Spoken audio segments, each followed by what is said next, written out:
Hi, welcome to Wolf Broadcasting. This is our second of an ongoing series of discussions in which we engage the world around us in new and thoughtful and provoking ways. I'm Ajax, and my co-host here, Steele. Say Hi, hi. how you doing, Ajax? Good to hear from you again. It's been Same. it's been a it's been a great week, and I'm looking forward to this journey, if you will, this adventure, this ongoing phenomenon that we break down what we see in the world into new and exciting ways. Absolutely, and this is just a continuation of our friendly discussions that we have had in the past, and the whole purpose of this show is to share our discussions with the rest of the world, especially our friends and family who might think like us or might think totally differently. And hopefully we can open some eyes, and that's what the goal of Wolf Broadcasting is to keep open eyes and have them see things in new ways. But I wanted to just tell you, I had a nice little stroll around Stone Mountain a little Oh, while ago. absolutely nice. I'm surprised the NAACP hasn't demolished it yet. That it's this historical revisionism and this kind of new political correctness that we live in, makes me concerned that we're going to have a tank pull up and shoot off the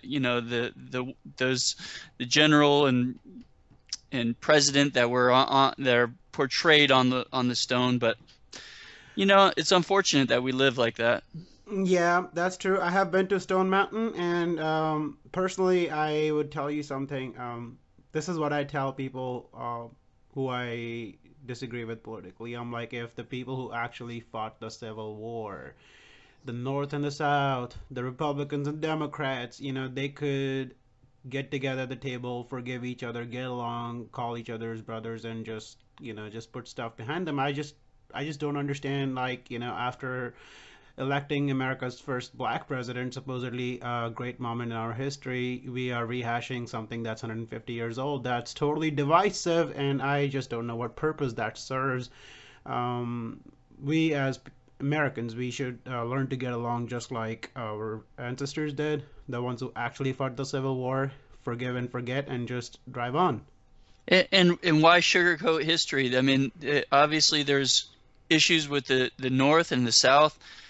They're inside their own respective locations. There was social issues, social unrest. There was bad policy, bad public oppressive government on both sides. Why stir up all this problem just because this one crazy guy shot up some people in South Carolina? All of a sudden, the Confederate flag becomes this archetype of all things wrong with society, and it's really sad that the media is using these things to be become a divisive tool for our society. And Yeah. Ajax, let me jump in over there. I'll tell you what, I totally believe it's not just historical revisionism.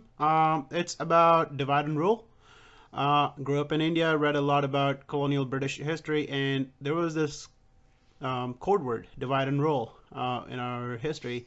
This is a tactic that the British used. They would pitch people of two different categories against each other, exaggerate the differences, and basically make them clash with each other. And that made governing easy because now you don't have a solid opposition. So I believe this is total historical revisionism and divide and rule on the part of both the parties, Republicans and Democrats. And we as Americans need to see through the smoke screens and get along.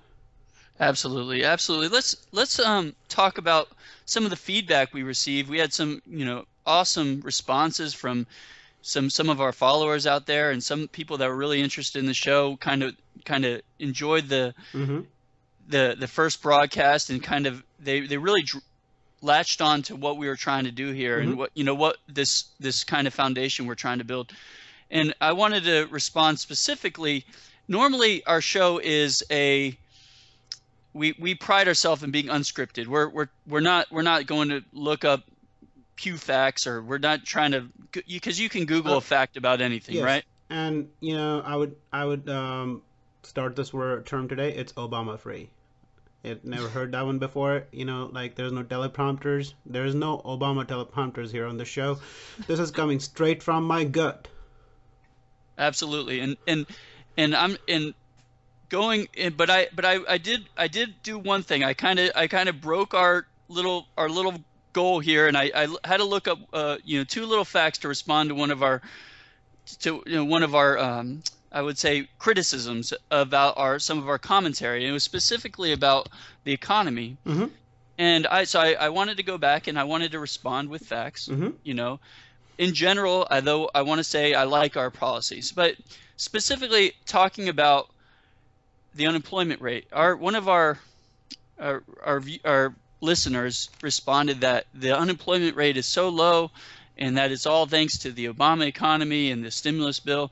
And I just wanted to mention that the facts do show that the labor force participation rate, meaning that people that are actively in the workforce right now, is the lowest since it's been since the late 1970s.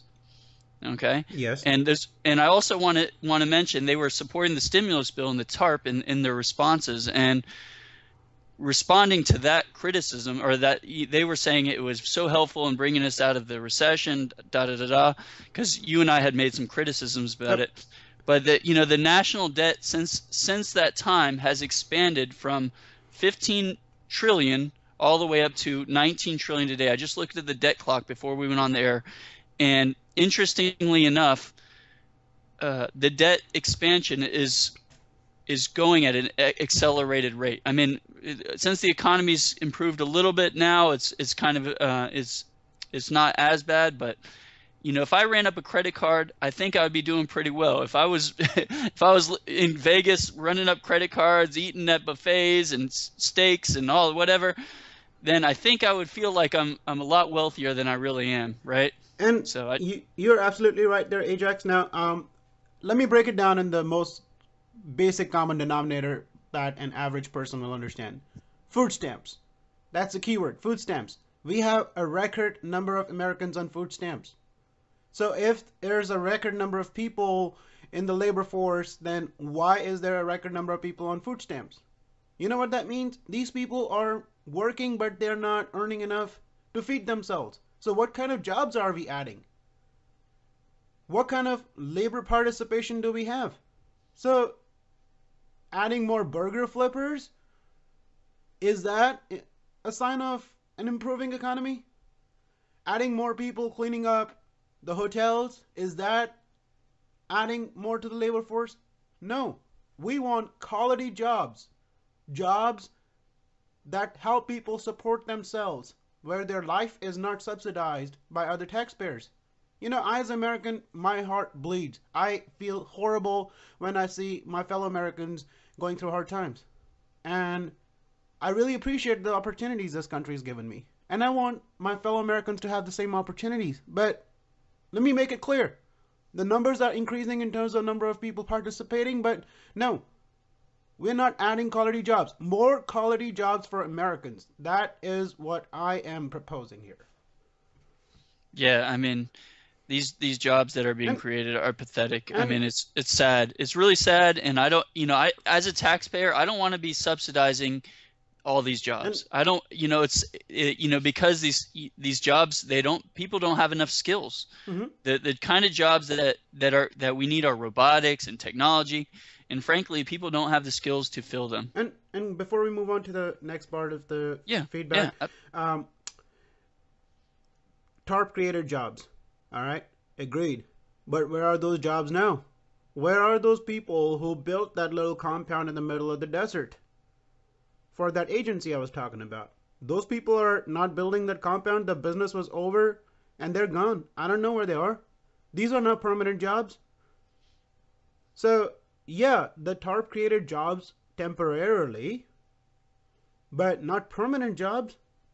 The Federal Register has been frozen for a while now. You cannot add new positions unless you're filling old positions. Um, Ajax, moving on to the next part of the feedback, I wanted to add something.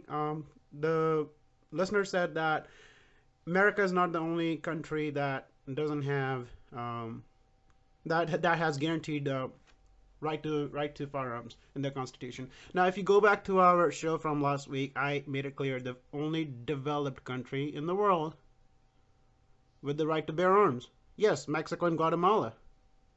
They have it in the constitution, but they are not developed. You cannot compare apples and oranges. You cannot compare a developed economy with a developing economy because both countries, both economies have different issues. If an economy has a high level of industrialization, it is bound to have a high level of economic and violent crime. So that is not what I was trying to say. I was trying to say like comparing more like our right to bear arms compared to other countries like Scandinavia, Western Europe, and Australia, and New Zealand. Absolutely, and I was thinking Obama just gave some guns. What was it, Fast and Furious, a few years Mm-hmm. back to the Mexicans anyway. And, So they're yes, doing good with the guns down there. yes. But let's move on. Let's talk about some of the things that happened this week. Uh-huh. I really enjoyed that debate. Uh-huh. It was, I think, Wednesday night or Thursday night, Mm-hmm. and I really latched on to some of these candidates for once in for once in a long time. First time in a long time. Mm-hmm. I thought some of them really kind of showed some passion. They showed some intrigue. What were some of your takes from this debate? I know you watched it as well. My take from the debate so far is that Donald Trump is a Democratic Party plant, and the Republicans are taking the bait. This guy is gutting the Republican Party platform. Once again, the debate is not about Hillary Clinton. Once again, the debate is not about Libya, Syria, two failed states as a result of our policies. Once again, the debate is not about Obama. Once again, the debate is not about Rahm Emanuel and the slaughter that goes on in Chicago. The debate is about how racist Republicans are. So they have successfully managed to point this guy who 5 years ago was cavorting with the Clintons, going on double dates with the Clintons, and now is supposedly the Republican darling. The whole idea behind Donald Trump and the debates is to totally discredit the Republican platform. Moving on, I believe it's a legitimate question whether Ted Cruz is eligible to be the president of the United States of America. Your take on that? I don't know that this Lawrence Tribe, this Harvard Mm-hmm. professor, has been, televising himself across the country. Mm-hmm. I think talking about this kind of stuff is so silly. Ted Cruz, even Obama, if they're at this level of the political spectrum, why talk? Whether you're born 2 feet away from somewhere else, I think to me it's silly. But I wanted to talk about Marco Rubio for a second. Mm-hmm. I think I have to say he makes a very articulate case for this kind of neoconservative element or this establishment element of the Republican Party. I felt like he's very articulate. He's well spoken. He responds to people's responses very well, and obviously on foreign policy he kind of represents that kind of hawkish wing that we need to have boots on the ground everywhere in the world. We need to have military involvement in all these kind of troubled spots around the world. These police, but I feel like he actually articulates that argument, and it kind of bifurcates the party into how far are you going to go on foreign policy, and how far are you going to go as far as deficit financing to expand the military. That's a huge debate, and that's a big colossal divide in the party. And I'll tell you why he's articulating that argument. Because guess what? He's exclusively financed by the Zionist wing of the party. I don't understand whether these people are Americans or they're Israelis. He's exclusively financed by that casino guy from Sheldon Anderson. Sheldon Adelson. Adelson, there you go. I really believe this is treason. Like all these people, they need to be stripped of their American citizenship. How can you be running for president and promoting the interests of another country?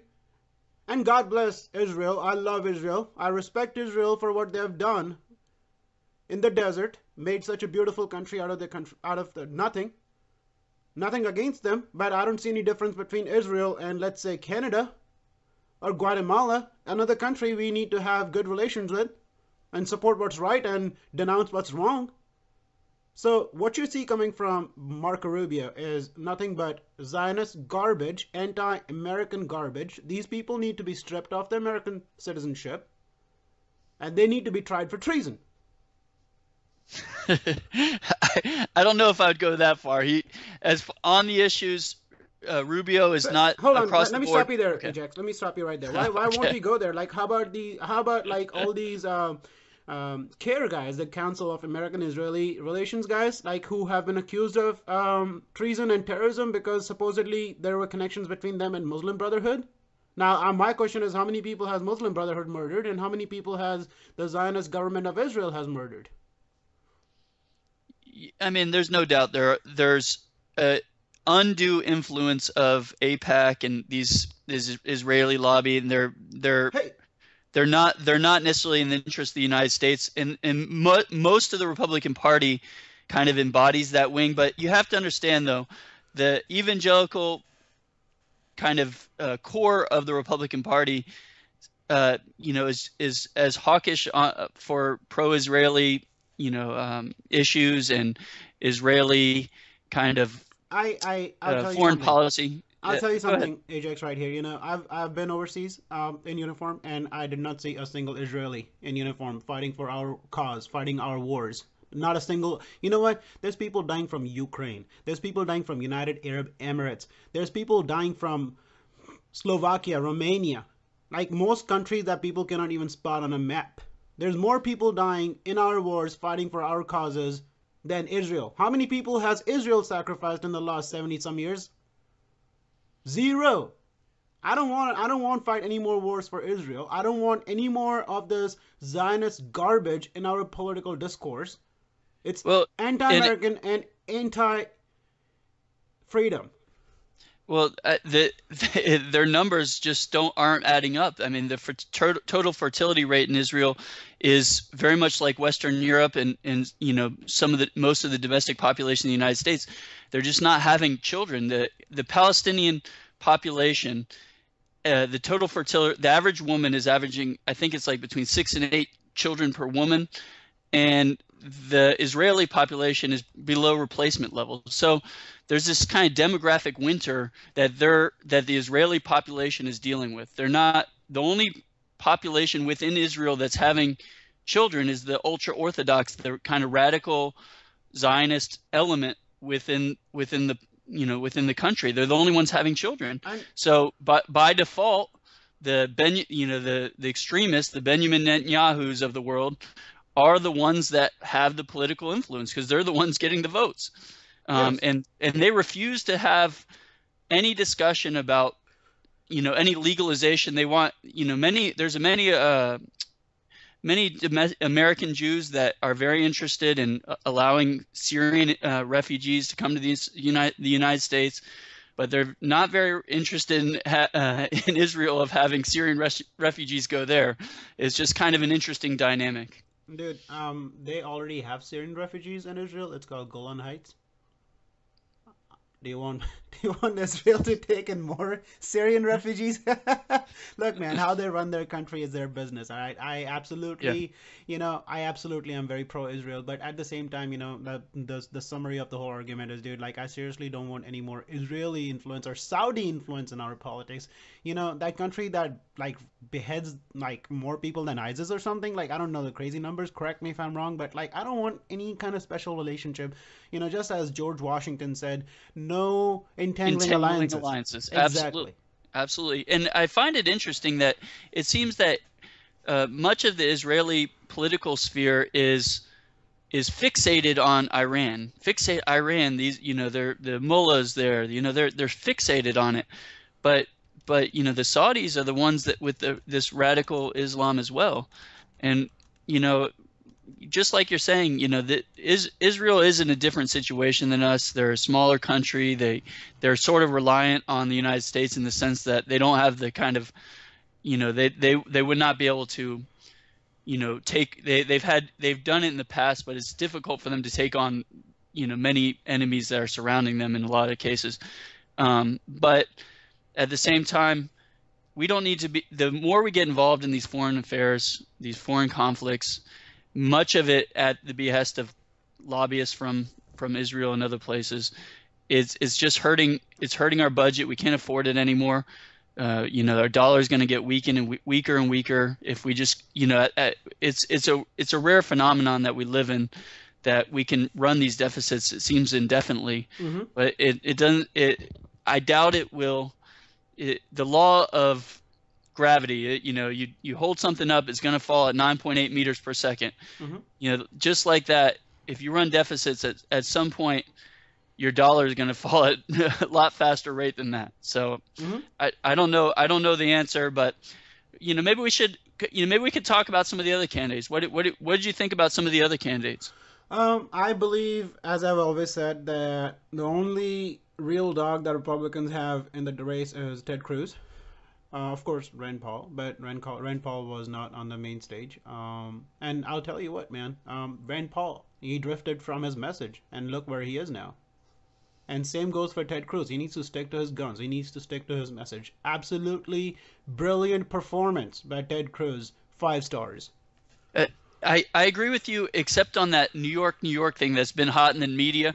I have to say the Republican Party has always historically had a problem of alienating groups, and I think New York is a lost. It's a blue state in the general election. We have electoral college. It's going to be blue. It's going to be for Hillary but why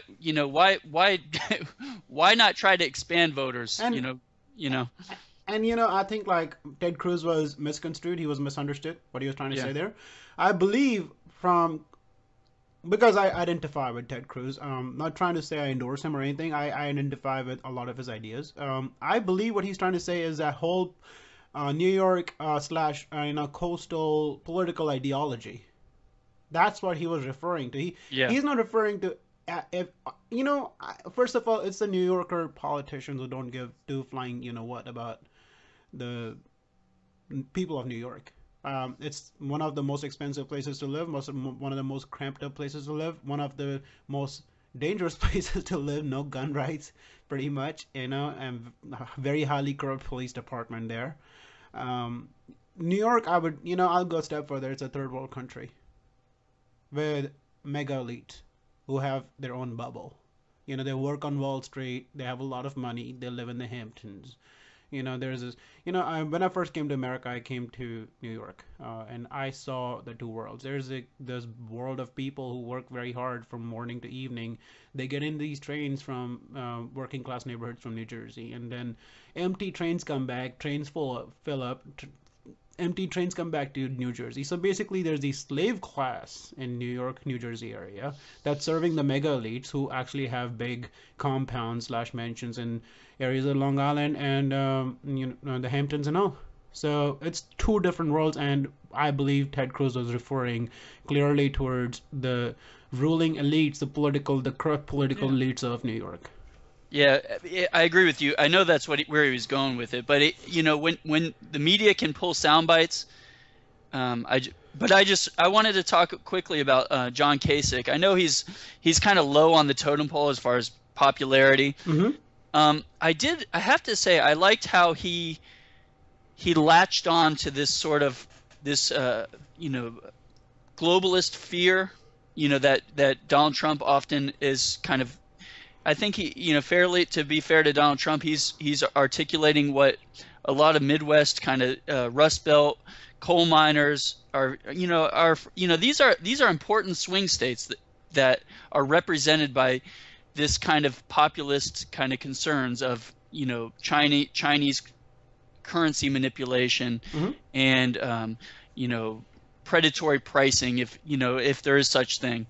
Uh, I have to say that I like the way that Kasich took that argument that Donald Trump is kind of projecting. He's going to renegotiate everything. He doesn't really say anything. He just says he's going to renegotiate everything. And, Kasich has specific responses to these concerns, and I and think it's going to be important in general. Go ahead. you know what's my memory of John Kasich? Hmm. He used to have that garbage show on Fox, and for years he was promoting the Second Gulf War on his show. I could see like blood coming out of his what. as Donald Trump likes to put it. It's like some kind of disease on Fox, I guess. Like they have like blood coming out of their what, you know what? But yeah, man, he's like a hardcore neocon, and at the end of the day, he can like try to come out like little compassionate conservative. Remember that little mushy mushy term from the first Yeah, Bush election? Conservative, yeah. compassionate conservative. So I believe he is a neocon. He's like a wolf in a sheep's clothing. I mean, there's no doubt on these multitude of neoconservative issues and the big government to transform the political sphere. He's in that camp along with Marco Rubio, with Jeb Bush, Hmm. with Chris Christie, and there's no doubt about that. These are a lot of basically all of them, I would say, except Ted Cruz and maybe Rand Paul, represent this kind of big government establishment. Hmm. But at the same time, if you're looking at winning, Yes. if we don't want Hillary, if we don't want Bernie, I mean, if you want the lesser of two evils in some cases, there Donald Trump, if as the polls suggest, he's on his way to basically winning across the board. He is not going to win. Ted Cruz is going to win Iowa. Donald Trump is going to win New Hampshire. And possibly Donald Trump or not Marco Rubio, Ted Cruz, they will split up South Carolina. One of these two guys. And after that, it's over. It's absolutely over for Donald Trump. Mark my words, man. Make a political bet on that. I've been saying that for the longest possible time. It's not going to be Donald Trump. Wow, that's a bold statement there, and I have to say that the establishment doesn't like either of these characters. I mean, I, but they're sort. I do see the establishment warming to Donald Trump, and which makes me a little bit concerned because they think that if they get it like a Nikki Haley with her interesting the, response to Obama on board, they could manipulate or they could get Donald Trump into their camp. That's kind of what I'm seeing. I don't the, know. Donald Trump is. I don't know how to describe this. Donald Trump is the establishment. Let's put it that way. I believe I definitely believe there's some kind of like secret stuff that we don't know about, some secret under table agreements that happen. Like this Some is skull and bones not conspiracy that thing level, going but on, or like what? not that level, but definitely something that the RNC and DNC hashed it out behind closed doors. And this guy was supposed to be the fall guy, and he is. He ended up, maybe like even they're surprised, like how popular he is even by his performance. Even they were not predicting this now, and like the whole idea is like you should know when to pull out. Now Donald Trump doesn't know when to pull out, and now even he's astounded by his own performance. So I believe that sooner or later he is going to be the fall guy. Thing is, they don't want us talking about Hillary. Like they always have these debates on like really odd days, like on a big football night. Like, you know what, man? Americans, man, like they like their football. Don't Yeah. debate on football nights, man. So, I think they realize that the policies and the radicalism that uh-huh. Bernie Sanders has pulled Hillary. Let's go on to Hillary. Okay.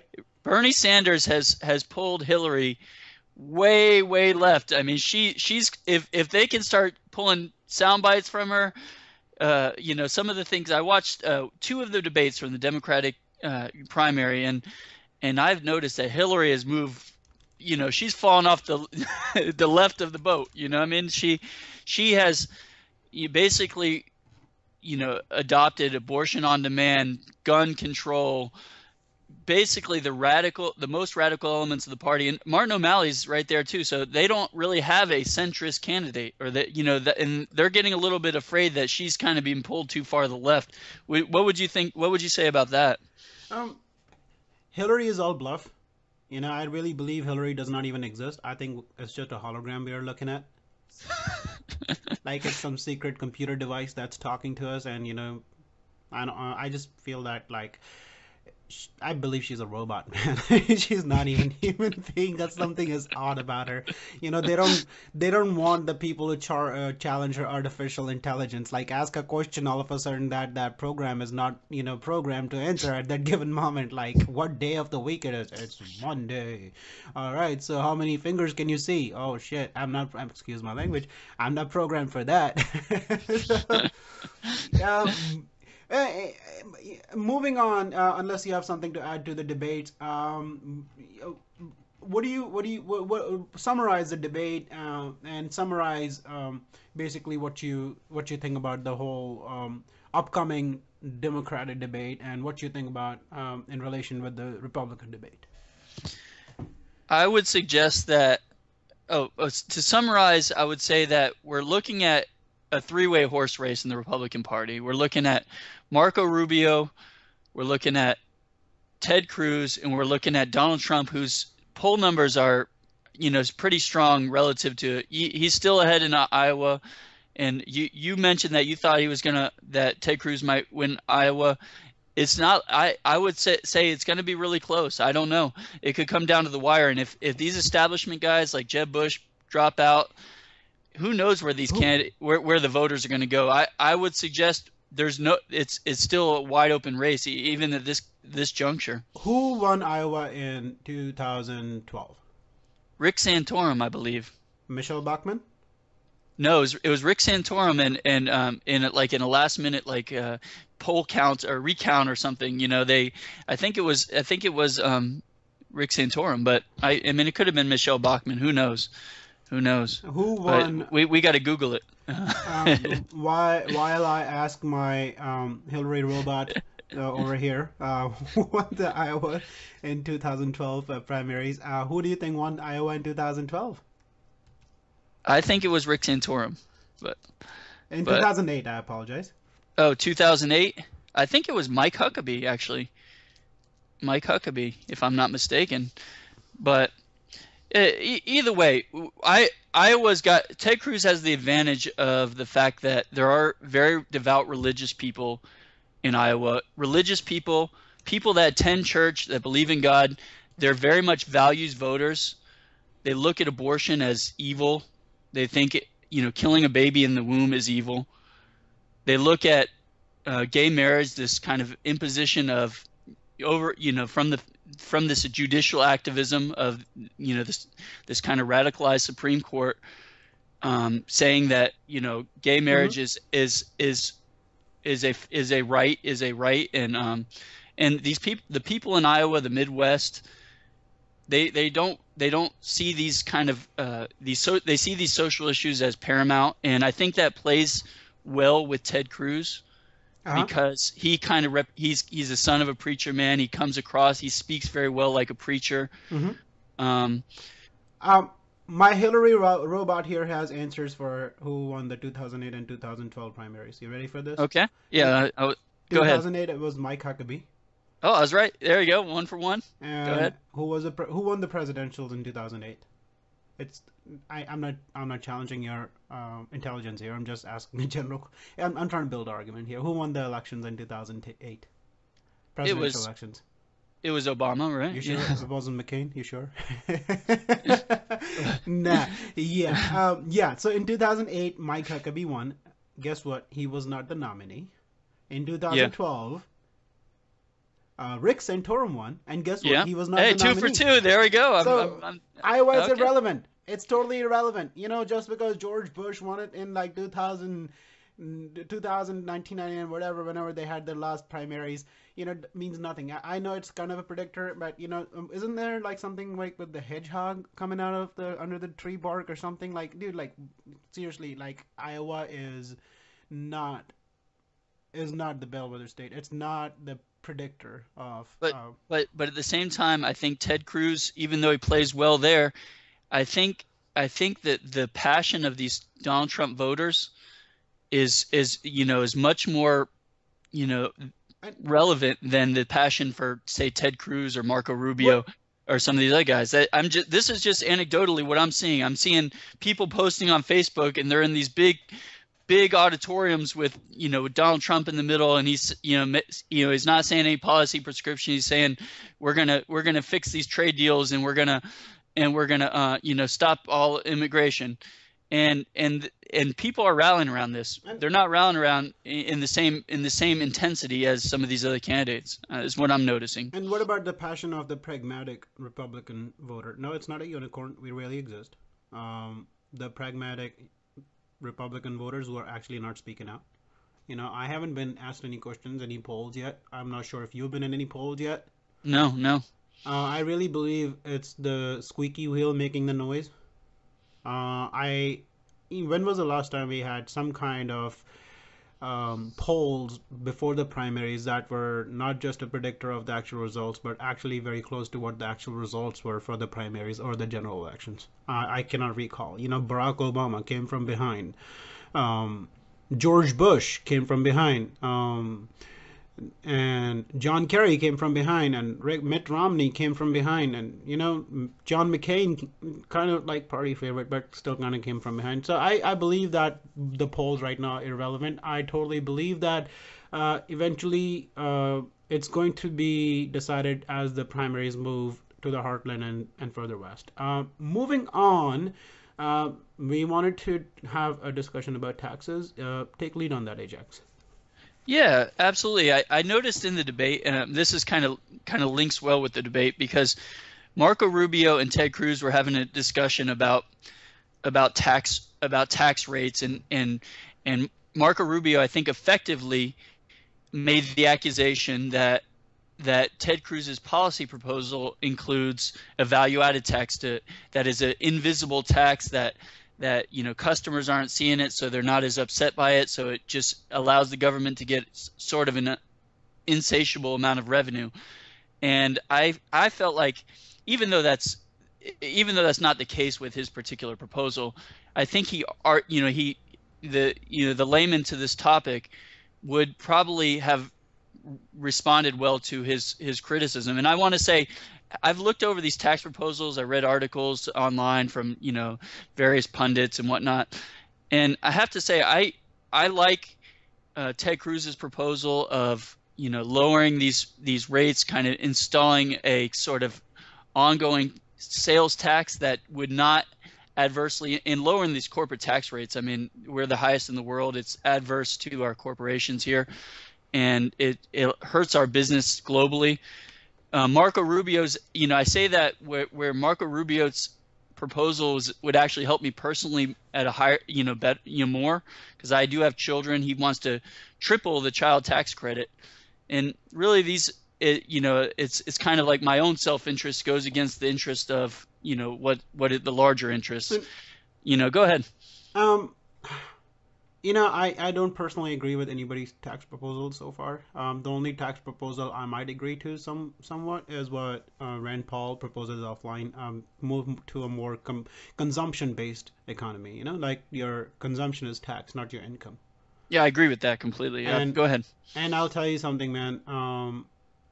The whole idea behind taxation is having this entire infrastructure that needs to be fed and greased. So I believe that if we move to a more consumption-based economy, we can have a similar standard of living, where we have the basic services, police, fire, trash collection, whatever, and at the same time, smaller government footprint overseas. Yeah, you getting my drift?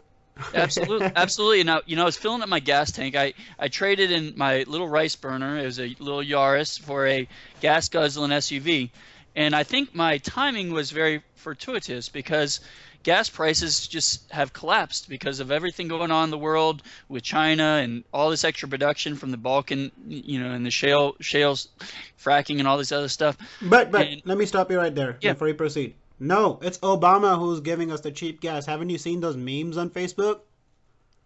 Oh, sorry. I forgot. I forgot to credit our beloved Obama.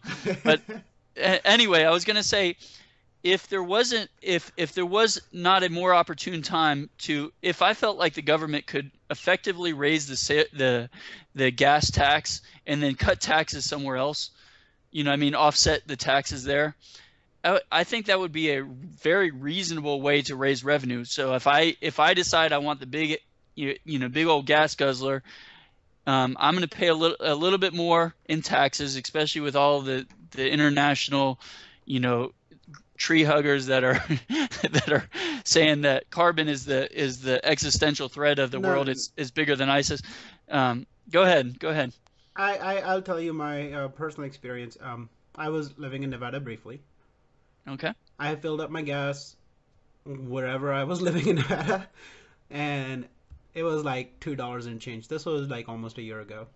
Then I crossed over to California. OMG, the gas was like almost $1.50 more. I'm like, what's going on? So I pull over somewhere and I'm just like on, eating my McDonald's poison, whatever you call it, and just going through my phone. I'm like, let me look it up. California has a carbon tax on its gas, almost $1 a gallon. So if you're saying like taxing the gas might actually, regulate consumption, how about like maybe like think about that minimum wage single mom who has a big vehicle because she has more kids and more stuff to haul around. Mhm. Now how about her?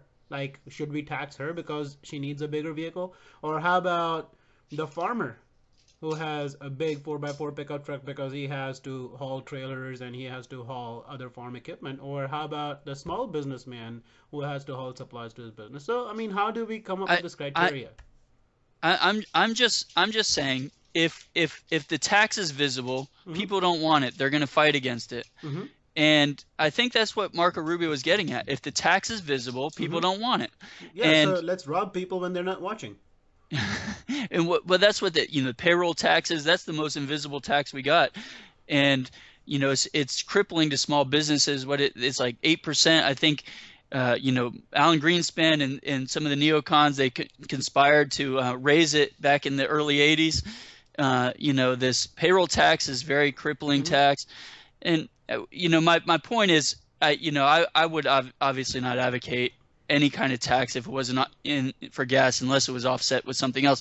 I just am arguing, or I'm saying that these taxes that are most visible, and that's what Marco Rubio is getting at, the There most visible taxes are probably the least of least and the most uncomfortable for the population, exactly. less likely to get more revenue. And that's Yeah. that's the thing with California. I guarantee you, just for the sake of the argument, I will even pull over 10 people in California and just walk up to them and ask them why they think gas is more expensive in California. I guarantee you there'll be at least 9 who don't even know there's a carbon tax in California. So it's an invisible tax. Oh, Um, okay. So I was thinking the opposite. I was getting the point that I see this tax. If I'm driving across the state line and I'll see it visibly, the big difference. But but I guess it that you make a good point that maybe it's not always there, apparent. somebody in California's legislature, they need to pass an ordinance saying that there needs to be a big, bold declaration of the breakup of the gas prices just right next to the gas prices. If you're going to post gas is $3.25 a gallon, there needs to be a bold display that shows that, okay, $1.25 is the cost of the gas, and then at $2 you're paying are in taxes, and what those taxes are. Break it down. Let the people know what they're paying for. Like, seriously, like, what if I went to the grocery store and I don't even have the option to inspect what I was just scanned for? And And what you're saying is actually probably bipartisan in the sense that, well, those who want more tax revenue would not be for it, but they want these ads on every single product we buy, where it's made, where it, every little nuance to it, what it's how much made out of. sugar is there? How much corn syrup is in it? Sodium? Why can't we take that intellectual paradigm, that same line of thinking, and put it on all our taxes, the tax of our, that you're paying this much per gallon in California for carbon tax. If we did that, I think people's love of big government would not be so straightforward if they were seeing it every single time. I'm filling up my tank. My No, my no. new my new Tahoe is costing me an arm and a leg. If I saw that in shiny red light in front of me, $2 carbon tax per gallon. Well, people who actually support Texas, they're like, but who's gonna fix my roads? That kind of argument. You know what? I think there were roads before there was $1.25 carbon tax in California. Man, I'll tell you something. There's a similar ordinance on the books right now in the state of Washington. that they are on the ballot measures. I apologize. Correct me if I'm wrong. I'm one of those guys who actually like reads here, reads there. This is something that passed my vision, and if there's something similar right now on proposal in state of Washington, not for gasoline, but like having some kind of a carbon tax structure where polluters, quote unquote polluters, are actually taxed for the amount of carbon they put out in the air. Hmm. So anyway, that was a fine Well, discussion. Yes. can I take this carbon discussion to the to the political realm? Yes. I think this sort of Obama war on the coal industry Mm-hmm. is a great opening for the Republican Party. I know Kentucky's turned about as red as my hair when I was a little kid. I was I was as ginger as the as as the redheaded stepchild. You But don't have a soul. yeah, we're soulless gingers. But that's what's happened to Kentucky because of this sort of war on the coal industry and this kind of carbon obsession of. I think there are some very powerful, wealthy billionaires in that are bankrolling Hillary and Bernie. Hmm. Was it Tom Steyer? Is that his name? He's like an eco green, I would say extremist in some sense. But there's a lot more voters that are displaced by these kind of green policies, these kind of green hyper green policies, because these coal miners, they were good jobs, they were blue Hmm. collar jobs. You could work your way up from out of high school and get a good living, have a family. And West Virginia's turned very red. The fracking industry too. It's gotten a lot of flack from Obama's administration and from some of the green elements in there, and I think that's a big opening. And I think going back to what I was saying about John Kasich, and I think Trump has effectively tapped into that as well, is this kind of populist opening of kind of moderate, blue dog kind of Democrats that don't they don't want to have this kind of elitist democratic rule. They just want sound fundamental policy that applies to everyone. And I think there's an opening there. What would you say to that? Um, at the end of the day, I believe that if one of the tried and tested routes into politics is going to an Ivy League school, is having good political connections, is being from the elite class. So yeah, I see your point there, but I still believe that we are not at that juncture yet where outsiders have just as good of a shot, if not better, than the insiders. But as far as that voting block goes, if I'm not mistaken, who's at whatever party has won the state of Ohio in the I think it's the last 15 elections or something crazy, has won the election. Is And Ohio represents this kind of outrage. And and I got to give Trump credit where credit's due.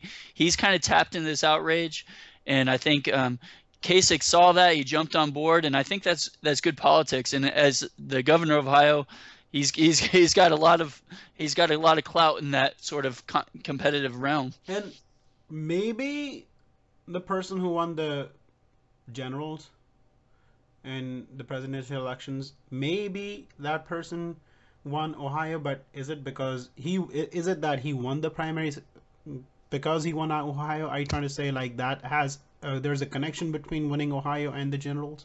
No, no. What I'm saying is, if you want to have a national strategy, Ted Cruz appeals to kind of a real heavy duty right wing conservative base, right? Hmm. Very religious, devout. This social conservatism, that I personally believe in. I'm against abortion, and I believe in traditional marriage and Hmm. things like that.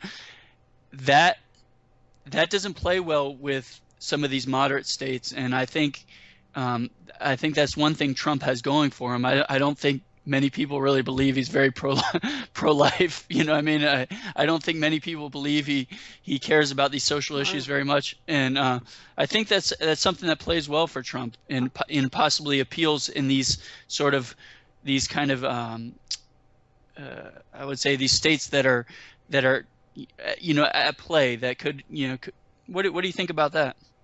um, two words: Ivy League. Once again, don't forget that Ted Cruz is also Ivy League educated. Hmm. He went to Harvard. Um, I believe that once again the clamor you see for Donald Trump is temporary, and sooner or later, I believe that people are going to flock to the Ivy League educated pastor's son. So at the end of the day, we are still very traditional whether it comes to values or what we see in our leaders. When was the last time we had a non Ivy League president? That's true. I mean, but to be fair, Donald Trump went to Wharton School of Business. That's is a baby Ivy. UPenn? Well, Ivy League. UPenn's an Ivy League, but I thought he went to Wharton. Oh, that's you. Is that UPenn? Is that UPenn? Wharton is, I believe. Let me ask my Hillary robot here. Is that yeah? Okay, Google that. We're gonna learn Yep, something. UPenn, University of Okay, Pennsylvania. so My he's an yeah, Ivy Leaguer too. So my cousin went to Wharton. Actually, that's how I know it's an Ivy League. okay. So there you go. You got another Ivy. I mean, they're all Ivy Leaguers. I think Rubio went to a state school, but I he's bought. The establishment has kind of fallen in love with him, and he's kind of built his way into the establishment. So I'll tell you something. I would still bet my bottom dollar on the Ivy League educated candidate more than I would bet on somebody who's an insurgent. okay, okay. Something like Let, we like to see in our leaders. They are well educated. They are reasonable debaters, and they are good looking, charming. Who wants an ugly, lousy president? Like, not doesn't have any basic like. What is that Duck Dynasty guy running for president? I want to see how far that goes. well, and you're basically describing Mitt Romney. He's the GQ. Uh-huh. He got a lot. I mean, I hate to say it, but there's a lot of low information women voters, Uh-huh. and I'm not disparaging women. I love women. I'm married to a beautiful woman. Is she But low information? there are some low you women voters out there that say Mitt Romney, he's so cute, I'm going to vote for him. I, What I mean? And men. And likewise, there's a lot of low information male voters that say Sarah Palin is hot. I'm going to vote for her. So what? there's two sides of that coin. Sarah Palin is not is Oh, come is on! You got to give her a little credit where credit's due. I mean, dude. she's still a pretty handsome woman for Is she her isn't wasn't holding it she together. is who's Sarah Palin? Wasn't she in movies? I remember seeing her in one of the films. I forgot what was that? Nail and Palin. All right, sarcasm aside, but yeah, summarizing what we're trying to say is no, it's not for the moment for the insurgent yet. It's still the moment for the well-educated, good-looking, polished, charismatic. The guy you want to like who I went to Harvard, but you can have a beer with. We still in that era so so, far. is sorry, Steele. I can't get on board with you that I would say it's the polls aren't lying in this case. I think Donald Trump. I personally, for better or worse, the Republicans are going to nominate Donald Trump. I think, And but you still think it's going to be Ted Cruz? Time will tell, and we'll find out. let me We're not involved. We're just commenting on it. Yes, So yes, and this is not an endorsement of any political candidate. This is just a friendly discussion. I am putting my bottom dollar on Cruz and Rubio for Republicans, and I'm putting my bottom dollar on Hillary Clinton. And there is this Latino guy from Texas. I forgot his name. Lopez. yes, that he's a mayor. He's I saw him. He's very handsome. He N- kind of he no can homo. appeal. No homo. He can appeal to these kind of perhaps alienated Hispanic voters. Julian and Castro, that's his name. Julian Castro. Yes. And the one thing he's got working against him is that they're probably put a little picture of Fidel next to him, but um, at the same time, I think that's a strong ticket as far as a national strategy. That's why I think Hillary's going to be And very difficult to beat in the I general will election. I will tell you why Hillary is going to be very easy to beat, and that will be in the last surprise segment of the show. Okay. I will be Oh, doing a movie review. I'm not gonna disclose what movie I'm gonna reviewing. all right, all Hint, right. hint, hint, hint, hint. Dead ambassadors don't lie. I Yeah, I haven't seen the movie yet, but I'm hoping you can tell us more about it. Absolutely. Yeah. Before we get to that, I want to just talk quickly. There was two big things that happened additionally this week. Firstly, some of these attacks in Indonesia, Hmm. the kind of spread of radical fundamentalist Islam, and I'm finding that I don't think anyone has an answer to this. I have an answer to the attacks in Indonesia. Go ahead. Um, We're those. waiting. You got the answers. Let's hear it. You're going to solve our globe. All right, no, go ahead. Go ahead. No, all right, so I think like it's because they were not serving real drip coffee over there. If you go to one of these Starbucks, overseas, if in non-North American Starbucks, you ask for coffee, like black coffee, you know what they give you? What do they give you? They give you 2 shots of espresso with boiling hot water. That's their drip coffee, their black coffee, and they call it Americano. So my guess is somebody was very pissed because they didn't get their black coffee. All right, sarcasm aside, man. You know, this will be Obama's legacy. This will be Obama's legacy for the world that he's leaving behind. The world that we have come so far from that lecture he gave to the world before he took his Nobel Peace Prize, about friendship with the Muslim world. But guess what, man? He's totally gutted the Muslim world. He has created these terrorist organizations left and right, and not directly, but like by his policies, as a result of his policies. So if you see these Muslim countries having these ISIS type attacks, is because of Obama's foreign policy. Um, I want to play devil's advocate for a minute Go ahead. because this has been going on for generations. We had Martel the Hammer. We fought. The civilization of the West fought radical Islam and won. And I don't want to put all the blame at the foot And of Obama. so, I think it started with Iraq. This kind of it got escalated with taking down Hussein, and we got this vacuum in there. And there's a let lot me of people out there that just give me 1 second. I just want to say there's a lot of people out there that are for that original intervention in Iraq because Saddam was obviously kind of a murderer killer, but I think that created the vacuum that led to a lot of this, and it's ongoing. I mean, Obama has not helped it in 8 years in office, but it's a phenomenon of that. Go ahead. So here's my deal. I totally agree that this clash of civilizations is not like a 5-year crisis. This is a generational crisis. Thing is, it was Obama actually that was sending out our special forces guys in Jordan, in Turkey, setting up operations bases in these countries, training up and arming these radicals, paying the extremist jihadis via the Saudis, the whole Wahhabi extremist culture that's been promoted in these countries. So this is Obama's creation. The recent wave of terrorism that we are seeing right now is absolutely Obama's creation. There was look at what Libya was before Obama took over. Look what it is now. The country that gave up their nuclear weapons program, and look what happened to Gaddafi. Now look at what Syria was. A country that took in all those hundreds of thousands of millions of Iraqi refugees after the second Gulf War. Look where Syria is. And what you see in Indonesia, what you're seeing in other places in Africa now, is just the splinters coming out from this bomb that just Obama set off in the Middle East. This disaster that he set off in the Middle East. this new wave of creating new mujahideen to overthrow these governments that we fundamentally disagree with because they're not on very fair and friendly terms with Israel. No one's talking about Golan Heights anymore because guess what? Bashar Assad is more concerned about Damascus than he is about Golan Heights.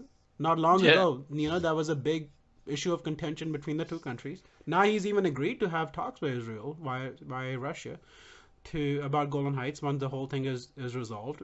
I do believe, by the way, Assad surviving this sooner or later. But that I'll tell you something. Obama is Israel's best friend.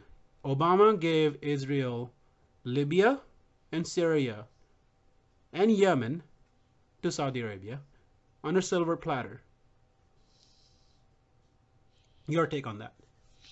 I I agree with the sentiment that Assad's going to survive this.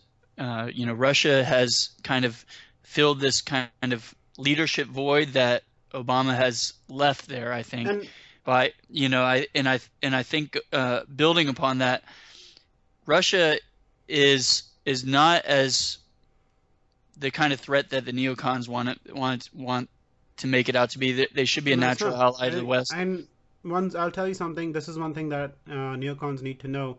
After September 11th, one of the countries that actually came up with logistical support for United States intervention in Afghanistan was Russia.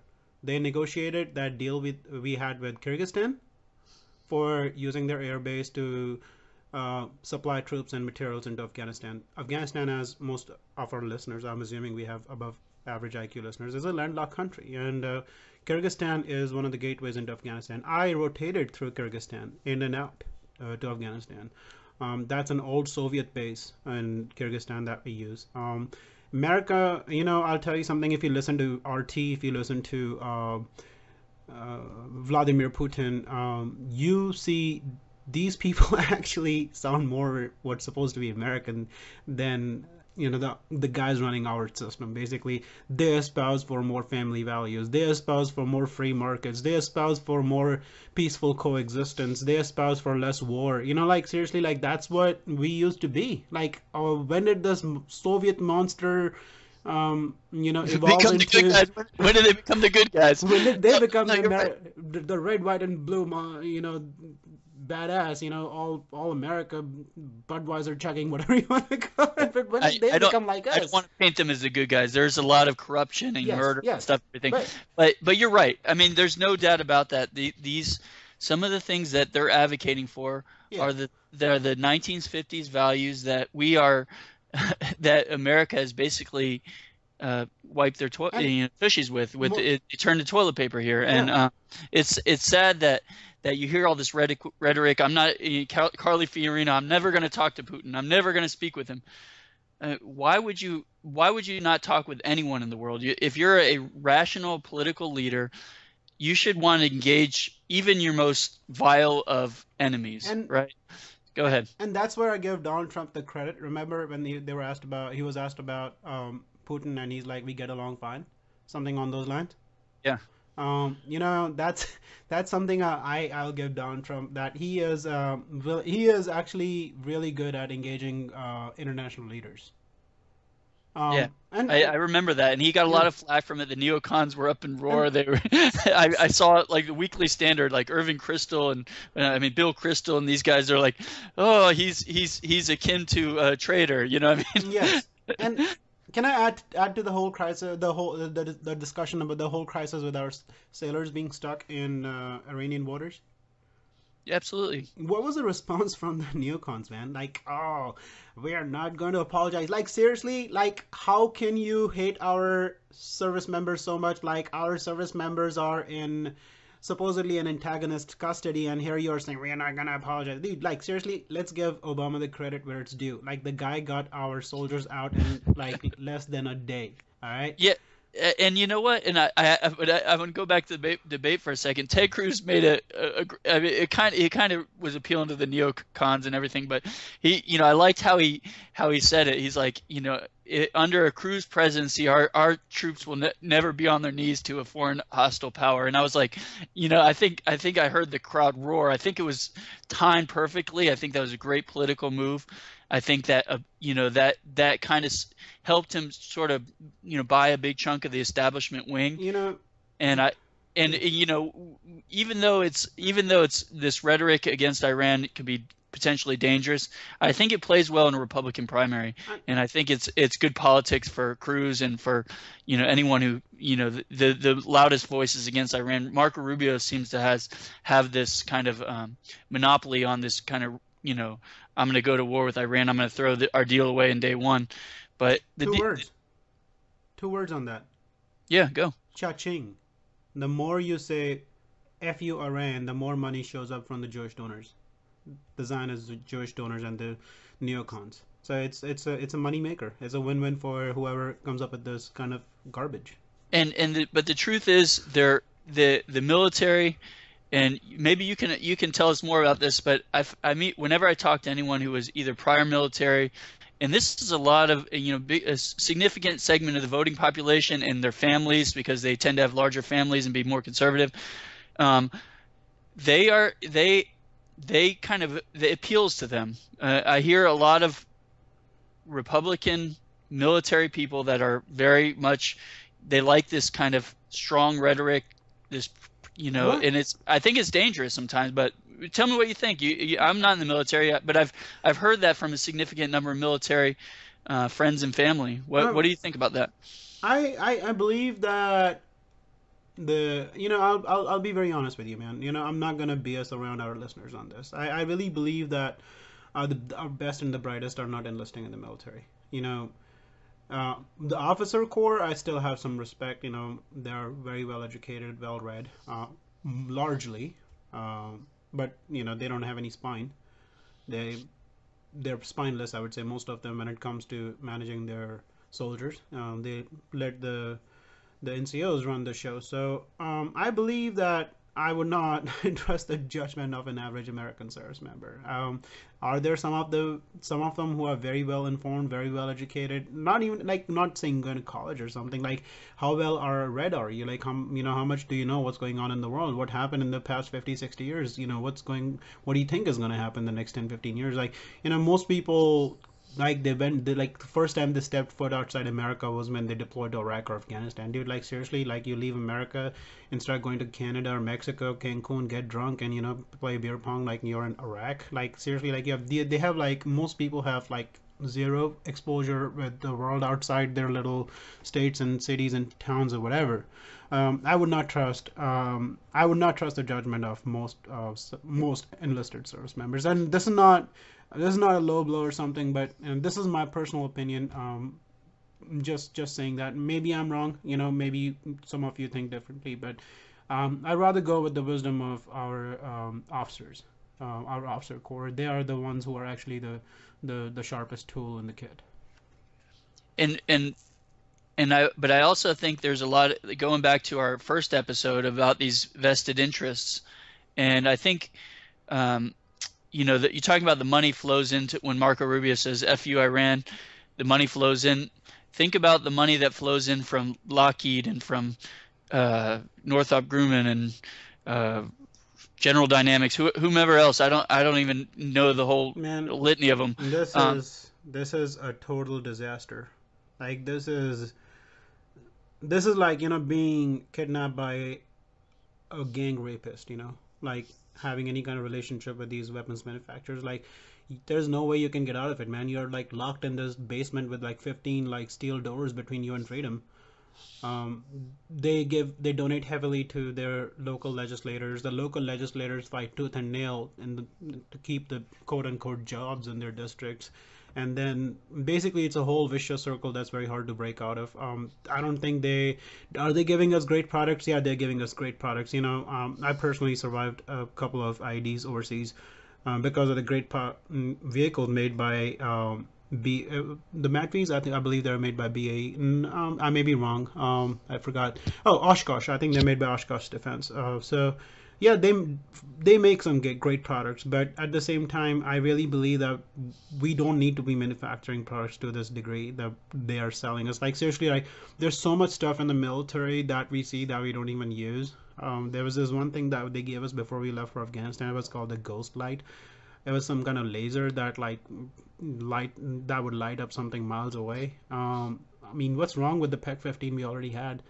Some of the people are carrying the gold. So most of the stuff they sell us is like not even required. It's a vicious circle that's very hard to break out of. I don't know how we are going to emerge from this. Like, are we just gonna go totally broke? At which point we say like, no more, bro. Like seriously, we cannot afford you anymore. Uh, but it's very necessary to break out of this vicious circle that we share with our military contractors. Wow, that's interesting. And I was thinking, going to our last topic here, the stock market. Over the last week, I've been over a post, and I got a wooden stick up my butt. The stock market is just killing me, and it's killing many people in their 401ks. It's you had a lot of foresight. Episode 1 talking about this. It's happening a lot quicker than than I was expecting. Unfortunately, we're seeing significant declines. I'm seeing stocks, big bellwether stocks, these big technology stocks taking huge hits. FANG, that's what Jim Cramer, you hear him on news all the time. He's been talking about Facebook, Apple, Netflix, and Google. They're all getting beaten up. Everything's getting beaten up.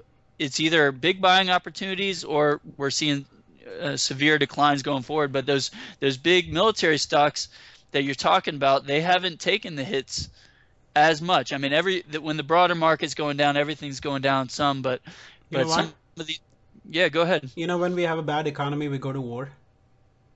So I don't know weaponized Keynesianism, is that what you're talking about? How these people say like, let's go kill 50,000 people so we can boost our economy.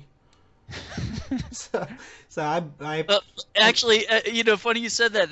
That's what we read in the textbooks about FDR. Because he went to war, and the ramping up of the military production and the weapons and stuff. This is what brought us out of the Great. Are you saying that's not true, Summit? Steele. Sorry. Can we invade Mexico? It's a beautiful country. Let's boost our economy. Let's take over Cabo San Lucas, Southern Baja. Maybe we can edit that out. Cabo San Lucas. Yeah, okay. Yeah, but President Trump's going to get us to war with Mexico. It's not going to happen. It's not going to happen. No. They're going to be spending all their money to build a wall down there. What Muslim country? What secular Islamic country is left in the Middle East? Secular country left in the Middle East. Well, Turkey was that harbinger of secularism, but Ataturk, the days of Ataturk are gone, and Erdogan has made it another ongoing fan of ISIS. So they're not one of our good guys anymore. I'm trying to like help out my Hillary hologram here. Like, give her some ideas who to like destroy next. What country to destroy next. So like non-Muslims are slaughtered limitlessly or made refugees of, and then not accepted in countries that had a hand in it to begin with. So I'm just thinking if there's any secular country left in the Middle East that we can go to war next. So all these military stocks surging, there's some kind of explanation to that. Yeah, it's a good point. I mean. But you know what? They're going to be fighting themselves. I'm a little bit of a conspiracy theorist in that, this kind of strengthening and rapprochement with Iran strengthens that kind of Shiite wing of the Islamic world versus you're kind of these lines of demarcation are being formed between this Sunni Shia divide. And I wonder if some, these puppeteers of these big military companies are pulling the strings to facilitate that, and we're just going to sell guns to both sides and have drones and give drones to both sides, sell drones to both sides, right? Can I give a free piece of advice to our Iranian friends, how to get on our good graces. Yeah, go for it, man. Um, Let's. they need to start beheading people, like 50 people at a time. They need to impose some kind of Sharia law in their country. They need to stop women from driving around. They need to be put in control of the manipulation of the oil prices of the world by giving them the chairmanship of OPEC. They need to prevent. They need to be stopping women from going to education beyond elementary education. Basically, like they need to become like Saudi Arabia because you see like how Saudi Arabia does all this stuff. No rights for minorities, beheading people for like disagreeing with Islam. So if they actually became somewhat like Saudi Arabia. Well, Anyway, well, yeah, and they recently just executed, I think it was like 40 or 50 Iranian 47. nationals. 47 Not all Iranian. Iranian, not all Iranian, but like most of them were Shias. There was some kind of a Shiite rebellion in the kingdom recently, like not big, but like some kind of like outbreak out there. But they were like all like I believe some of them were kids. I may be wrong. There were like 3 or 4 kids on death row over there. I mean, how garbage is Oh that? well. Like you seriously like put kids to death just because they Yeah, happen that, to be at the protests. it administration after administration has become this big advocate for Saudi Arabia, or at least defender of And Saudi Arabia. And the truth is, all those things you described, that they just are a drop in the bucket to the amount of kind of discu- disease that's being they're metastasizing around the world. They're like a cancer, and they're spreading. They're metastasizing like in Paris and everywhere else. And it's and that and it's been hush hush that most of the what 9/11 attackers, they were from Saudi Arabia. and But we don't even need the oil anymore. America's the number one producer in the world. Why are we still kowtowing to them? I you don't understand it. you know what Aramco is? No, describe it to me. Aramco is the Arabian American oil company, somewhat on those lines. And this was initially, this company was initially established with the help of Americans. And basically, we have we have a very solid vested interest out in Saudi Arabia. It's all about money. It's all about money at the end of the day. Money is the basic common denominator. So it's all about Aramco, the company that owns a lot of interest in the Saudi oil reserves, and we have a very strong interest in that company ourselves. Like, it's a Saudi Arabian, and I'm looking at Saudi Arabian National Petroleum National Gas Company. Trying to open Saudi Aramco. Here it is. Saudi Aramco, officially the Saudi Arabian oil company, most popularly known as Arabian American Oil Company. I was right. I was right to begin with. Yeah, a lot of Americans working in that company. Like you go to Aramco and like you feel like you're out in the West, like a lot of Westerners out there, people from America, Canada, the UK, France, Where the women can live without the heads, and they without the have required liquor, heads. and they have It, liquor there. It's an unwritten rule that like nobody should find out. the Las Vegas corner of Saudi Arabia is what you're telling me. Well, for that they go to Bahrain. When the Saudi princes want to be a little naughty, they go to Bahrain. From there, they get on their private jets and then they go off to America. And then they're in the news for like driving their Lamborghinis at 400 miles an hour, whatever, some crazy speed through Beverly Hills and like raping women over here. So that's the first leap. The springboard is Bahrain. Aramco is known to go to Bahrain for the Aramco people are known to go to Bahrain for their little pleasures. And I know this for a fact. Like there's like this secret underbelly of Aramco where everything Saudi, the whole Wahhabi thing goes outside the window. Like they have their own little bubble going on, and the Saudi elites are like big part of it. Oh well. Well, you learn something new every day. It. I know you wanted to get to your sort of discussion about why Hillary is in trouble, and you maybe gonna tell us a little bit more about that. Why don't you go ahead and tell us about So that? um, I yesterday I went for the Benghazi movie. The official title is 13 Hours. Um, I saw that movie and I was just wondering, where is Hillary in that movie? Like, not even a mention. That's like making a Holocaust movie with no mention of Hitler, or making a movie about the Civil War and no mention of Abraham Lincoln. Like, how's it? Like, I feel like I feel there this was strategic. I, They Go ahead. I was going to say I didn't see the movie, but so you felt like this was very deliberate in that she was, pushed aside as a main You know, caricature in the story, for political reasons or because of Hollywood's, obsession with the Clintons. it could go both ways. I believe one way to look at it is that there was some kind of political influence on the decision to not include Hillary, or it could also be the question that's left open by the filmmakers, that where was Hillary while all this was going down. I'll tell you exactly. Like, there's 2 days in my memory that will be etched forever. Till the day I die, I might have like Alzheimer's or some crazy brain disease, but there's 2 days in my lifetime that I'll never forget. 12th September 2001, I was in a train in India and I found out about what happened in America.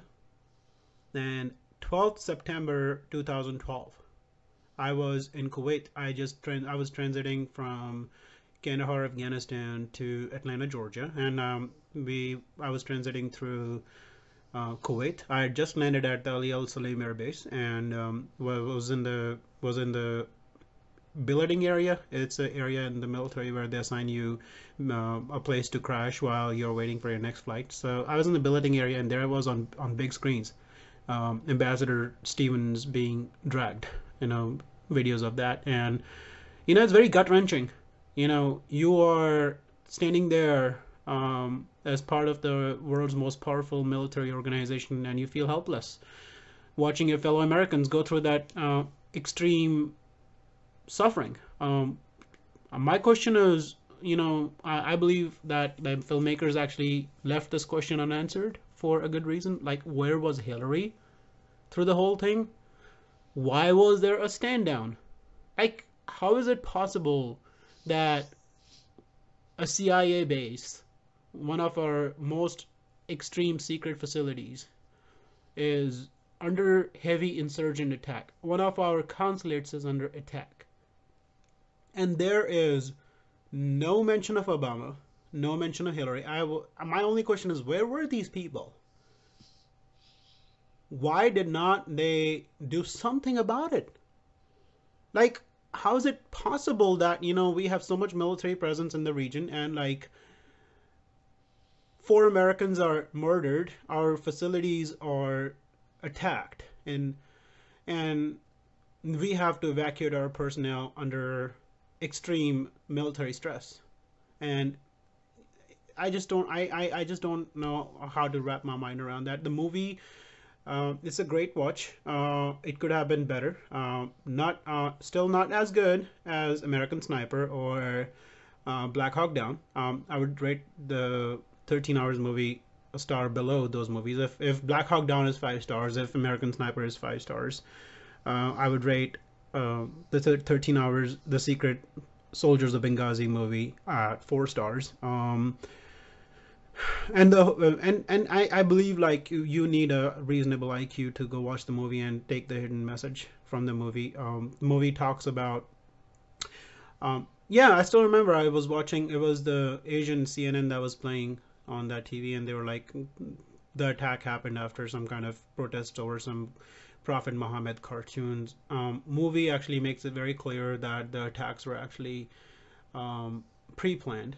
Where Yeah, I was just going to ask you about that. uh-huh. I remember was the Undersecretary of State was kind of trotted out and went through these talking heads and kind of said a spiel, and I can't remember all the nuance of it, but it was something like what she was saying ended up being absolutely false, and did it address any of that? Did it address? There's no mention of like fact checking in the movie. Oh, The movie is based on one of the books actually written by one of the survivors of the incident, and the movie lays it out as it's written out by one of the people who was actually on the ground when that happened, and it's up to the audience to come to a conclusion what happened. There is no such thing as clearing the air or fact checking. It's like straight from the point of view of one of the people who was actually there. well, And I would recommend my that this is one of the greatest ploys on the part of Donald Trump giving out free tickets for the movie in Iowa. That was a pretty smart move. Yeah, we need to ask this question: where was Hillary? That's the thesis of the movie. Where was Hillary? Where was Obama? It's a question that needs to be asked. I would tell you something. I would go. I would give up everything I have to save a fellow American. There's this bond that we share with each other, and I was wondering why were these people left to die. And as you see in the movie, the rescue attempt is the result of the coordination of our people on the ground in the country. And the larger question that begs to be asked is why? Why did four Americans die? Why were they there? Like, this incident was a result of our failure in Libya. Why did we need to overthrow Gaddafi? Remember that garbage quote from Hillary Clinton? We came and he died. And guess what? We came, he died, and then they died. You know, our policies, Obama's policies, Hillary Clinton's policies in Libya are the direct contributor to what happened to those four Americans, those four brave Americans. So we actually fought, or we actually like got ourselves involved in another turmoil. Like we like to talk about like what Bush did in Iraq. Why aren't we having a conversation about what Obama did in Libya, what Obama did in Syria, and what Obama is doing in Yemen? Like, we are totally gutting the Middle East, and nobody is asking this question: why? Why is this Nobel Peace Prize winner creating the situation that is causing the loss of life and homes for millions of people, creating millions of refugees? And man, it just like literally just like breaks my heart. Like, what did we learn from the war in Iraq? And then we just repeated it like three times over and over again under this guy, and nobody asks him the question. Bill Maher is right now having some kind of petition on change.org to have Obama on a show. Like, I just want to ask one question: why, President? Why? Why? What did you get out of this? Why would you do this? Who is benefiting from this? Are you willing to give up your Nobel Peace Prize for your actions in Libya, Syria, and Yemen?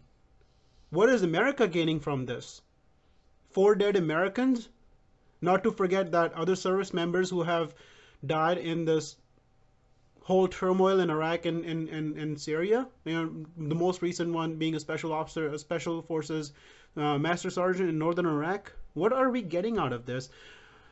On the flip side, um, I noticed there were some people who were sobbing at the end of the movie, and I looked at them, and I was just wondering, man, like four Americans died, and like seriously, people just lost their mind. Like four Americans died, and they're crying about it.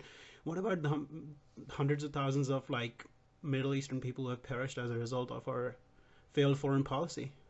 Who's crying for them? Who's shedding their tears for them? I think like Michael Bay needs to make a movie 3 hours long and pull footage from YouTube of Muslim people being bombed and being killed.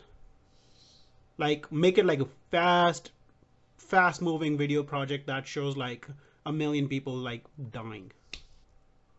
I want to see how many Americans cry to that. Why are we so unoblivious, so unempathetic towards those who are on the receiving end of our foreign policy, of our failed foreign policy? Why don't we cry for those people? If anything, like I hear people like no Syrian refugees, which I kind of like I support, because right now even I don't trust. Like, I'm the most pro refugee person you can come from. I myself am immigrant, but like I after what happened in France, dude, like seriously, I don't know like what the vetting process is.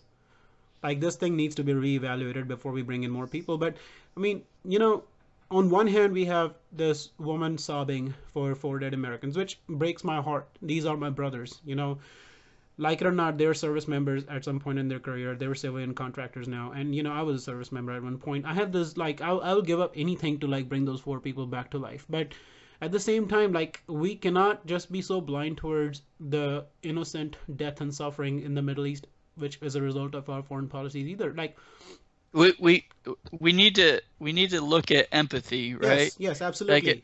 and but I think and I wonder how you'd respond to this.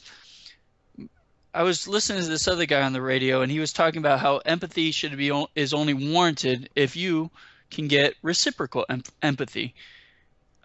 It's a radio show. So, If anyone's ever interested, Stefan Molyneux, uh-huh. he's got an interesting kind of So, philosophy show on YouTube as well. But he talks about reciprocal empathy. so, Uh, are we getting empathy from many of these people across these kind of failed states, so, and where Obama's, are we getting their empathy? my question is I mean, simple. Steele, I don't. What do you think? What My do you question think? is simple. Like, I mean, are they obliged to give us empathy first? Like, I mean, if you look at the sequence of events, okay, we create turmoil in their countries, then we supply the bad guys with guns and bombs, and then those bad guys go kill some of their relatives, and now we are saying give us some empathy. Who is the originator of the event? I mean, maybe like if we start with showing some empathy and stop like overthrowing secular regimes in the Middle East and stop giving guns and weapons to the Al Qaeda types in the Middle East, maybe at that point, like we can expect some empathy. But like seriously, like how But can we but expect? Yeah, go ahead. well, but there is definitely a large component of that. But our society is giving them computers, we're giving them No, no, innovation, we're no, giving no, no. them I'll stop you. internet, we're giving, you know what I mean? I'll stop you right there. I will stop you Okay. right there.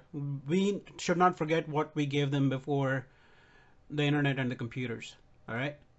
Never forget that part. Like we cannot blur that part of the sequence of events. We gave them hell from the skies. We gave the bad guys the guns and the weapons that killed their family members. We cannot forget what happened before that. I'll tell you something. Like when I was in Afghanistan, I was involved in a few projects, rebuilding projects. And I'll tell you something. At the same time, dude, like just because I'm helping somebody dig a well, or I'm helping cleaning up a girls' school, or I'm giving out stationery to Afghan kids, school going kids, and that doesn't mean that they will forget the fact that not long ago, like we were just like pretty much like going around that place like it was like the new Western frontier with where people don't have rights. I think like if we just like go and start like build schools and give computers and bring internet without the whole bombing part, maybe then I can expect some kind of empathy. But I I I have a I question. I have a question I, for you, I Sam. don't disagree with some of what you're saying, but Question. I have to say that in mass, U.S. foreign policy hasn't been all bombs and terror. It's the America has historically been a great force for good in the world, fighting the Cold War, different things like that. There are these kind of skeletons in the closet you're talking about, giving weapons to the bad guys. It's This not skeletons in confused the closet. It's happening right now as we speak. Well, these confused policies in the Middle East, and is Assad the enemy? Are we going to work with them? Here's weapons. He's just you're right. I mean, but in mass, it's not.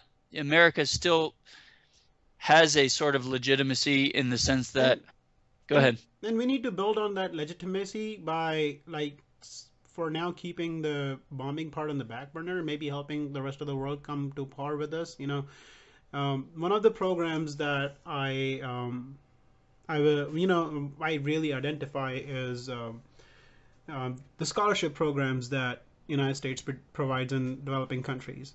I was almost a beneficiary of one of those programs living in India, and they help emerging high intellectual, high IQ kids to have an opportunity to come study in America. That is what empathy is. That is what will build real American goodwill. You know, um, I just imagine like first like America bombs New Delhi and then they say okay now we're gonna give you tuition vouchers. I don't know how that's gonna go, but like those kind of programs is what we need to focus on as a country if we really want to help rebuild the world. If we really want to Well, build well, American goodwill. Yes. here's a little devil's advocate. Yes. The Christian populations in Saudi Arabia, in Iraq, in Syria, the Yazidis, all these different areas before all this, before that it became like this big hotbed, they were treated with jizya, like head taxes. A lot of people don't know that. Under Saddam If you, Hussein? well, not under Saddam Hussein, but in very large segments of the Middle East, Under if you're Assad? well, let me finish. Let me finish my statement. In very large segments of the Middle East, if you're a Christian, you have to pay a tax. A lot of people don't know that. You just have to pay a tax just by the very virtue of not being under the state religion. And I don't I'm concerned that you're sugarcoating some of the I guess Bro, the early non-empathy that we've received in the West from them. You know what I I mean? From them being kind of a the Arab world and whatnot. when was the last time you had steak? Well, When was yeah, the last time? When was can't the? afford it anymore because they but I would Well, love some steak. I think I had a oh, that's a good question. I think I had some prime rib back in early December and and it was really good. But I wish and it's a rich man's game nowadays. Go yes. ahead. So how would you feel if like some Brahmins from India, like a person like me, a Hindu, I'm not religious, full disclosure, not endorsing any particular religion. How would you feel that like, oh, we are offended, you slaughter cows. No, this is not cool, man. You guys need to stop slaughtering cows. Like, how would you feel like if like Indians came and started enforcing their values on the American way of life? So that's how, like we don't have a business telling how these people run their countries. We can give them ideas, like, hey, it's kind of not cool to like treat your minorities like this. Maybe give the minorities an opportunity to come to countries or move to societies where there's more secular acceptance. But like, I mean, there's no justification whatsoever for going to these countries and pretty much like under the guise of like, dude, okay, you know what, man? At the end of the day, it's about our political interest, our geostrategic interest in the region. It's not about secularism. It's not about equality or any of that stuff. And that's the bottom line dollar over here. I think that's where ultimately the foreign policy But rests. This kind of realist model that we're all state actors, but I actually there's a part of me, a tendency within me to kind of have empathy for these sort of oppressed groups in these places. I mean, you're talking about empathy, but I have empathy for women that have little peepholes, for eyes, and and if they have their ankles showing, they're gonna get their foot cut off. you're talking about I Saudi have Arabia. empathy for that. You Yeah, know, and I so where's the empathy when we actually depose leaders of these countries where these societies turn into women living under peepholes? Where's the empathy over there? So we deposed Saddam Hussein, as bad as that guy might have been. We want to depose Assad, as bad as this guy might have been. We deposed Gaddafi, as bad as that guy might have been. Like this whole policy, like dude, like literally, it's like well, the interesting thing you're talking about these leaders, and Hosni Mubarak was one of our guys, right? And we hmm we left him we left no. I got to give Russia credit. They stick by their guys. Hosni Mubarak was one of our guys, and we let we What let we let him get taken uh, down. I don't understand that that aspect is of our foreign policy. that is absolutely a totally different discussion. Maybe we can have it some other time. But I believe that what happened to Hosni Mubarak was collateral damage from what we were doing in the neighborhood. Like we go and like we start like giving people ideas, and then all of a sudden Egyptians get this disease like, oh, we can be a free country too. No, not you, not you. We're not talking about you. We're talking to the Tunisians, the Libyans, the Syrians, not you. You guys are fine. Your guy is our guy. But what happened to Hosni Mubarak was just a side effect of what we were doing in the neighborhood. And and then what happened, like this was what happened in Egypt when Morsi taking over, was uh, an unanticipated and unwanted consequence of our playing around in the neighborhood. And what happened after And Morsi? well, just for the audience, if Yeah. they're not sure, Mohammed Morsi was the head of the Muslim Brotherhood, if I'm not Yes, mistaken. Okay, go absolutely ahead. wasn't. And from what I understand, he also like spent some time out in the West, like driving cabs. I don't know. I'm and like these are little things like I need to do more research on. But he has spent time out West, living in Western countries, which I don't understand. Like seriously, you prescribe to these like medieval values. Why do you want to live out West? Where there's like equality. Where there is secularism, freedom of thought. Why do you want to live here? Anyway, that aside, so then we placed our new guy in Egypt, who definitely is our new guy, the successor to Hosni Mubarak. What's his name? The Egyptian president? Good question. If it's getting a little late, I would probably, I'm pretty sharp with that stuff normally, but Abdel Fattah El Sisi. He's a sissy. Okay. Well, by the end of this show, one thing is clear. I just made fun of the Egyptian president. I kind of made my displeasure known for the Zionist regime of Israel and for the extremist Wahhabi regime of Saudi Arabia. So there's three countries in the world where I cannot go anymore, or if I go, I'm never. I don't know, man. Like, So what's if I find you disappeared, half look? the radio show is gonna be broken. So we gotta have to we're gonna have to make amends somehow. Yeah, Maybe. and a month later you find out like there was this brown Indian guy there in Israel who was throwing stones at the soldier and then they shot him. No, I'm not gonna do that. But guess what? Like if I disappear in one of these countries, because it was a result of like me practicing my First Amendment rights on January 16th. If you're getting shot in Israel, at least it's by a Tavor. Have you held one of those guns? I Uh, have not held a Tavor oh, before. I've seen pictures of Rand Paul holding them and they look pretty cool actually. that I gotta say that it kind of I'm feeling like it's kind of putting our ARs to M16s to shame. I think this is the next iteration of it. They look a little weird, but that's a whole nother story. But I want to tell the audience before we close up here, if you have any specific topics you'd like us to discuss, let us know in some of the feedback. You can email us, and on our website there's an email on there. And we'd like to hear what topics you want to hear from us. What things would you like us to talk about? And If you and have something you want us to talk about, or you want to give us feedback on what we're saying, feel free. Go and for it. if you have any hate mail, I'm gonna disclose Ajax's private email address and his private phone number, and then you can give him all the love. We're going to put a blog on the site so that it's an open forum.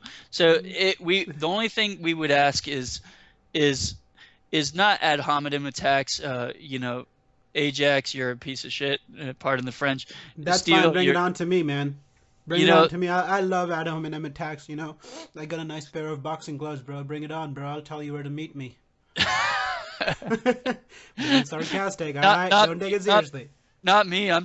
Very sensitive and empathetic inside. If you haven't noted, no. I just like our discussion. We veer and we show our opinions, but we like our discussion to be based on reason, based on logic, based on what we're observing, what we think. And there's lots of people. There's no one out there that agrees fully with anyone else in the world. But there's probably some things we agree with, some things we don't. Right? You and I, we don't agree on everything, but we're able to have this discussion. We agree on more often than not. But there's lots of things that we don't agree on, but we're able to have this discussion. We're able to open the eyes of people, just bringing topics to life, and that's what the goal of this show has been. And I think this is the end of episode 2. And I think we've done a pretty effective job. Wouldn't you agree, Steele? I'll tell you something. This whole show is a result of our casual conversation. There's no scripting, there is no teleprompter, there's no notes, there's nothing. As you see, like we constantly keep reverting back to Wikipedia to so to get our answers. Like I'm getting old, man. I might already have Alzheimer's, so I keep forgetting stuff. So what you hear is coming straight from our guts. It's if anything, you can call it the weekly gut check. And I really appreciate you taking your time to listen to our show. We are currently in the beta mode. We are testing our various equipments and our various um, technologies that we have implemented. And sooner we would like to move on to a podcast-based model, so you can listen to our show at your own convenience. That is definitely out in the pipeline. All right. All right. Well, thank you, and stay tuned. Bye Thank, now. thank you, Ajax, and thanks for coordinating with me for one more wonderful show. Nice talking to you, and good night and good luck. God bless America.